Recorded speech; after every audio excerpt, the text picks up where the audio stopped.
Tiempo, por tanto, de información de alto calado, voltaje informativo en tensión de geopolítica, pero en los mercados hoy clave, sin lugar a dudas, lo que está siendo el movimiento en el mercado de divisas, en el mercado de Forex, para llevar a cabo esa lectura. Nos acompaña esta mañana Alexis Ortega, analista independiente. Muy buenos días. ¿Qué tal, Eva? Muy buenos días. Feliz año. Bueno, muy feliz año. Arrancamos este 2025 viendo lo que ya se estaba caldeando, esa fortaleza del dólar, y quería comenzar precisamente por ese estatus que tiene en este nivel este billete verde, y luego ya entramos, si te parece, en ese par frente al euro y también lo que está pasando con el yuan.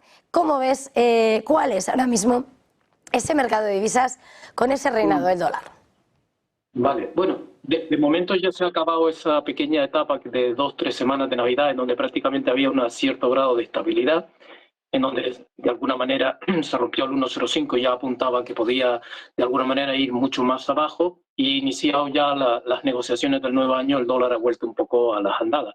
El elemento fundamental es el hecho de que en Estados Unidos las expectativas de bajada de tipo de interés han enfriado muchísimo, y por lo tanto se está hablando de mantenimiento de tipos, por lo menos en la reunión de enero, y por lo tanto incluso hasta se puede estar, en algún momento puede llegar a hablarse la idea de la necesidad de subir tipo de interés, aunque todavía no está en el mercado.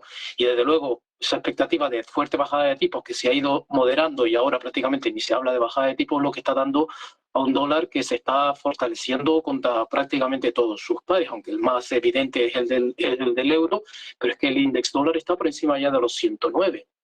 Teníamos prácticamente alrededor de 106, 107 hace prácticamente 2 semanas, con lo cual se afianza el dólar como divisa fuerte, con un Donald Trump que de alguna manera pues le preferiría un dólar más débil, pero de alguna manera sus políticas me parece que van a hacer dificultar ese deseo.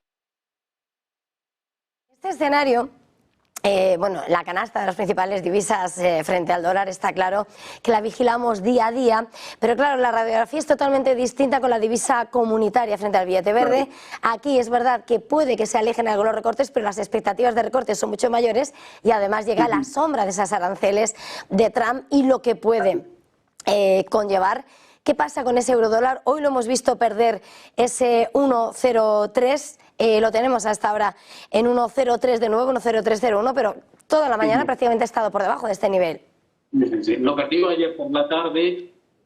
Hoy ha sido un día de intentar recuperar la zona de los 1,03, pero desde luego el escenario de fondo es todavía más grave que con respecto al dólar, con respecto al del resto de divisas. Es decir, tenemos un escenario de no bajada de tipo de interés en Estados Unidos, pero bajada de tipo de interés, y además muy importante, por parte del Banco Central Europeo. La actividad económica en Europa se está frenando y de alguna manera estamos en una recesión y va a verse obligado a bajar tipos. Por lo tanto, ya tenemos mantenimiento de tipo de interés en Estados Unidos, bajada de tipo de interés en Europa, pues entonces está el caldo de cultivo perfecto como para que intente en algún momento la paridad.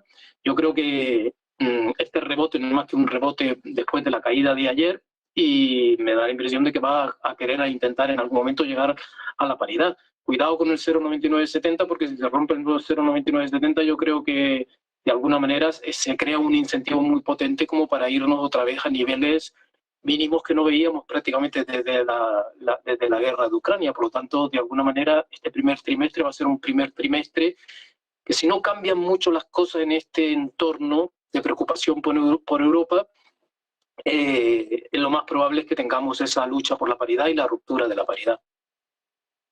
En ese escenario, sin lugar a dudas, también estamos viendo lo que pasa. No es el mismo tipo de economía, no es el mismo tipo de funcionamiento el del Banco Popular de China, pero hemos visto cómo ese yuan, esa divisa china, se ha debilitado, ha superado ese hito del 7,3 que habían mantenido durante varias semanas, en un momento en el que incluso el Banco de China se está preparando incluso para hacer cambios en su forma de actuar. Pero ahora mismo, ¿qué lectura podemos hacer precisamente mirando, además en medio de ese enfrentamiento, de esa moneda fía, de ese dólar frente al yuan?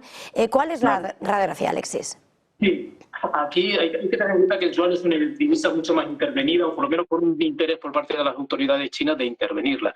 Y desde luego aquí el elemento fundamental yo creo que es el tema de los aranceles. Hay una cierta preocupación por la llegada de Donald Trump y cómo va a conjugar esa frase o esa palabra, perdón, que tanto le gustaba, que eran aranceles durante la campaña electoral, cómo se va a concretar. Y desde luego en estos momentos un debilitamiento del tipo de cambio puede ser un elemento compensatorio del incremento de los aranceles, y por ahí de alguna manera las autoridades parece que están favoreciendo este debilitamiento del tipo de cambio, que además viene unido pues a una cierta preocupación por la recuperación china.